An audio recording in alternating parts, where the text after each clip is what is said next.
Okay, folks, it's your buddy Mike Messier. Just saw Civil War. It's a nice sunny day. I've got the windows rolled down. We might have some wind, so bear with me. What if you actually had a bear with you, like a real live bear, and you said, bear with me? Okay, Civil War, Kirsten Dunst, a bunch of other actors, some familiar faces. Good movie, worth seeing. Probably give it 4.25 out of 5. Should you go see it? I think you should. I would say across the board, people can see this movie. It's an important film. It's timely. It's about the U.S. going to war with itself in modern times, and kind of an alternate future, well, or even alternate present. And if you've been following things for a while, you might have seen that Texas, every once in a while, you'll hear a hiccup of information that Texas is wanting to secede from the Union. And guess what, folks? These things happen. Would these birds shut the fuck up? God, we're seagulls. Whoa, who gives a fuck? Anyway, every once in a while, you hear about Texas wanting to secede, blah, blah, blah. And, a few other states like Florida that I'm in from time to time seem like they might jump on that party wagon. And you have things like the border and abortion and all these topical topics that divide people and are divisive and cause Twitter hashtags, OMG, and all these things. Could this be our future? Well, if you had told some asshole 15 years ago that the movie Idiocracy would seem like a documentary in 15 years, they probably would have slapped you silly and called you a funny guy. But now that wouldn't seem so unusual. As a matter of fact, during the pandemic era, I guess 2020, 2021, I finally got around to watching the comedy Idiocracy. Had never seen it before. Actually paid real live money on Amazon Prime to watch it. $3 or $4, whatever it was. And I didn't really laugh a whole lot, because by the time I got around to seeing it, it wasn't a comedy. It was a haunting reminder of things that have come to be. So, with a film like this, hopefully, no fate but the fate we make, John Connor, Terminator 2, 1991. Hopefully, we will avoid the shenanigans, the desperation, the death that we see our characters go through in this film. It's, in some ways, shall I say, a road trip movie. We have a band of 4 war journalists, 1 writer, 2 photographers, and a young girl photographer, who, of course, the older male photographer was looking to fornicate with. Kirsten Dunst is kind of the emotional center, the gravitas of the film. Her character, Lee, who's named after some famous photographer, or has the same name, I guess, as some real live famous female war photographer, if that was a true thing, which I don't know my war photography information like the back of my hand. Which side is the back? Is this the back of your hand? Because this is the palm. So how do people know the back of their hand? I mean, you don't sit there and look at it. So anyway, I like the movie. It's one of those movies where it's not terribly enjoyable to watch because, oh my God, this could happen. I mean, that's the point of this type of affair.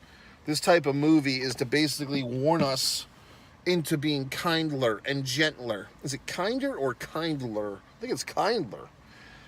Trying to warn us that we should not let our differences divide us.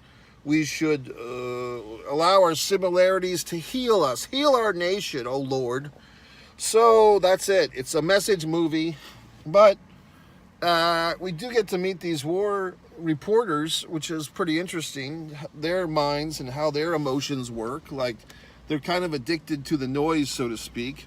And you think about it, if you do think about it, real life war journalists are probably not too different from the people in this film. What an interesting profession, really. Because if you think about all the atrocities we've seen in war, with photography, with video.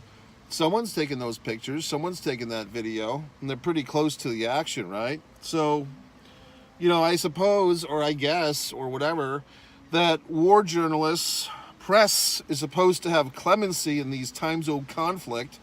The bad guys or the good guys are not supposed to shoot the press. They're supposed to be off limits, but we know that's not always the case now, do we? So obviously, it's a job.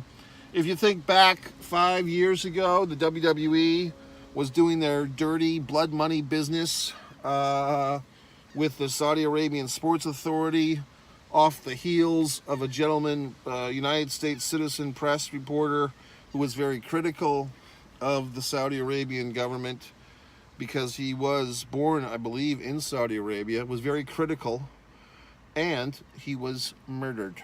So the WWE and other companies had a lot of shit at the time, a lot of slack, because they had so much money invested over there, or a lot of their money, the Saudi Arabians, was invested in these U.S. companies, including WWE and other companies. And some companies left out of probably not out of moral obligations, but just feeling that was the best move to do money-wise. The WWE remained. UFC at the time, before they were part of the same TKO deal, I believe the UFC left Saudi Arabia, but they'll probably be back, So what can you say? I mean, basically you wake up in the morning, you just want to do your daily thing, you want to go to the Dollar Tree, buy some stuff.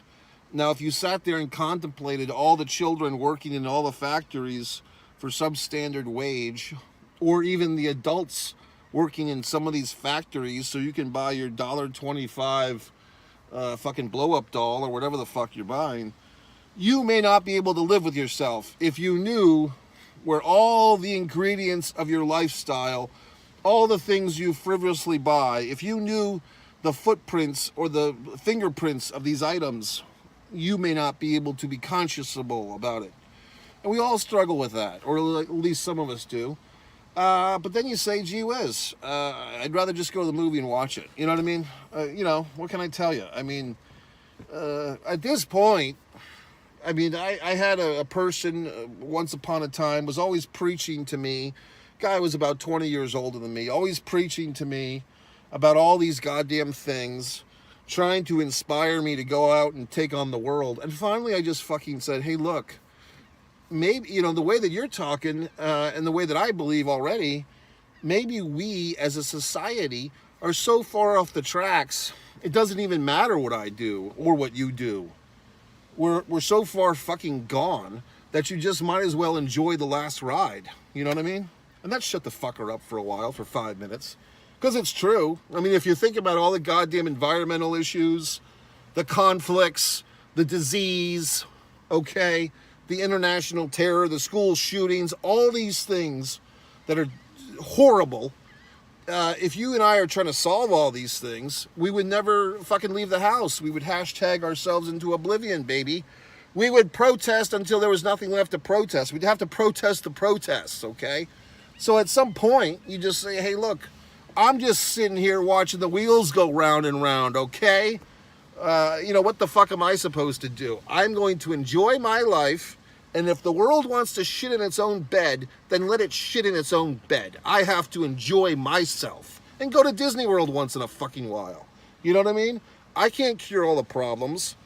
You served me this buffet of bullshit. I'm just picking out the bones of the things I don't want to eat, okay?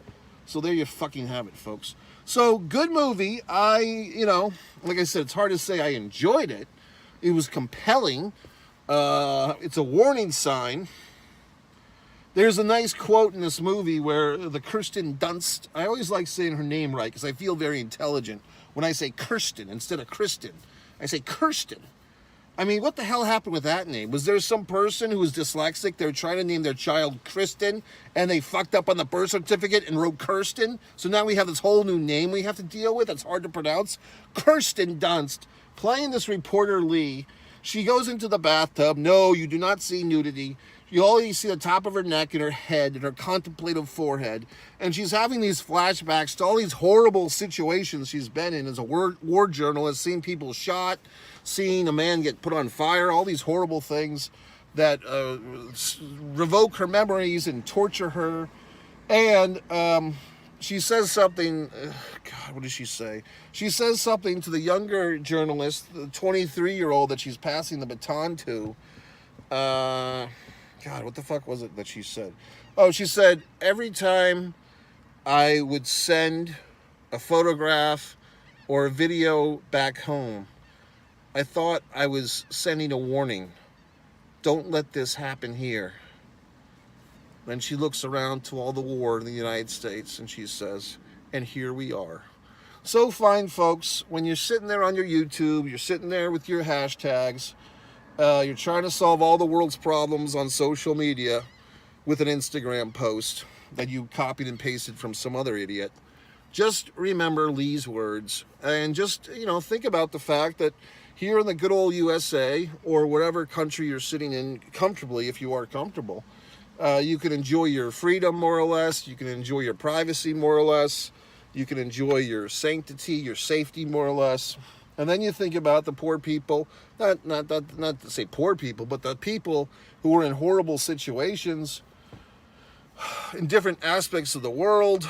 You have these 1,000-year wars, these conflicts that I don't understand, that you don't understand. We think we do, but we don't, okay? You have these people suffering, these genocides, all these horrible things, and what can you do about it? I mean, I guess if everyone was an asshole like me and just went to the movies and, just said what the fuck, then nothing would get improved. So thankfully, there are people that are doing more than I am. Okay, so thank you, whoever you are, probably a lot of folks. But at least I'm aware of it. At least I'm aware of my own insignificance. I'm just here to entertain you, fine folks. So I'm just doing my part. What else? I don't know. It's one of those movies where, yes, it's not going to give you you're not going to feel light as a feather coming out of this thing. Real situations, and quite honestly, we're not that far removed from the things happening in this film. And if you really think about it, the actual Civil War, the war between the states, as those in the South might say, the war of northern aggression, we're not that far removed from that. Less than, let's say, 1860 to 1864, was that correct? And what is it now? 2024, so 150 years ago? That's not that long. So what can you do?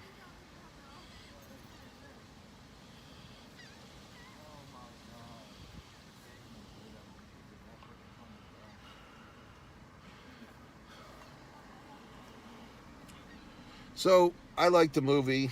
I mean, I respect the movie. Yes, it's for what it is, and I think there's been a few movies like this before.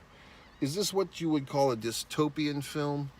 Like a shitty world future.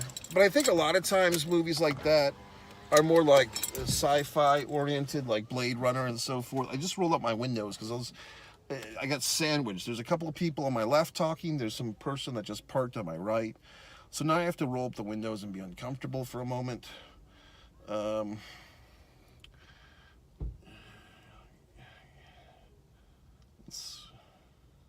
know what the worst thing is? I mean, it's not the worst thing. There's things that are worse.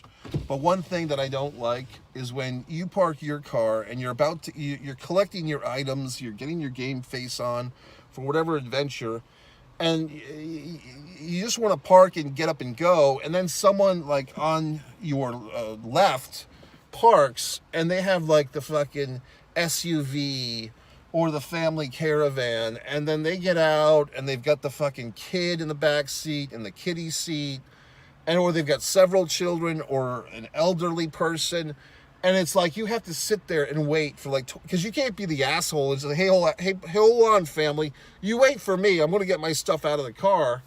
You have to wait for them now, and it's always longer than it should be. It's always some fucking roll. Now, luckily, I'm not in that situation right now, but I was just thinking about it, the inconveniences I go through.